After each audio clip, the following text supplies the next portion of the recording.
Thiago, a very impressive win for you. In the first round, it was a little more competitive. I'm curious how you thought the fight was playing out versus your expectations. I knew I was down the first round. He had a great distance. Southpaw. He was working his box and he's striking really good.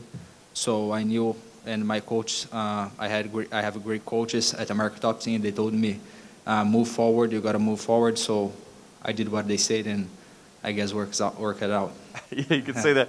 And not only did you move forward, I mean, you went for the takedown, you dropped down, you went immediately to the leg.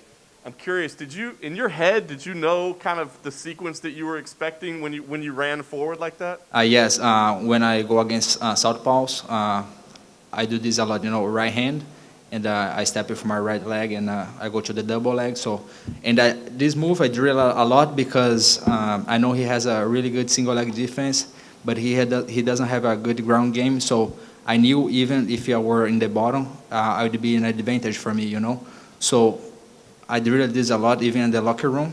Single leg, he defend, go straight for the foot lock or heel hook. Fantastic.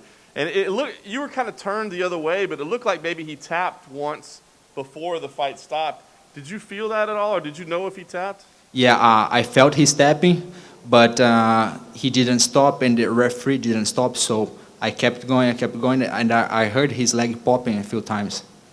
But I mean, obviously, it's just what you're told to do, right? Is to wait till the referee steps in. He tapped. First I went for the foot lock. His leg popped. He tapped. Referee didn't stop. But when he tapped, I stopped, but I didn't let go. But the referee didn't stop, so I just kept going too. Fair enough. Well, this is an impressive win for you. Obviously, a name that's been around for a long time. So, what do you think should come next for you now? Yeah, as I said, he's a former number 6 in the world, So since I got to the UFC, I got nothing but tough fights, First fight, short notice, elevation against Benil Dariush. Then I got a fight in Rio. Then I went overseas to fight a tough Russian guy. So now Michael Johnson, 2 weeks notice in the middle of this pandemic, So if UFC wanna give me tough fights, yeah, that's what I want, So why not Anthony Pettis? No, he wants come back to lightweight, so why not him? I have all the tools to beat him up, Right. Could you hear the commentators during the fight? A lot of fighters say they could hear Daniel, like Paul Felder or Daniel Cormier talking, and they could use that to their advantage. So did you hear the commentary during your fight? Not really. I was just focused on my coaches. That's what I was focused on. Was on his voices. And how was this fight week amid the pandemic? Everyone's stuck in the same hotel. Everyone has to get checked every day. So what was fight week like for you during this pandemic? It was a little bit different.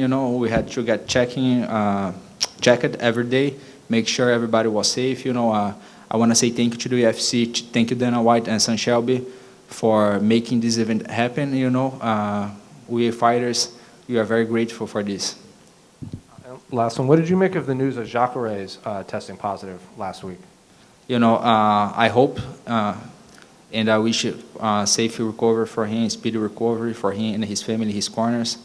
And thanks God, UFC could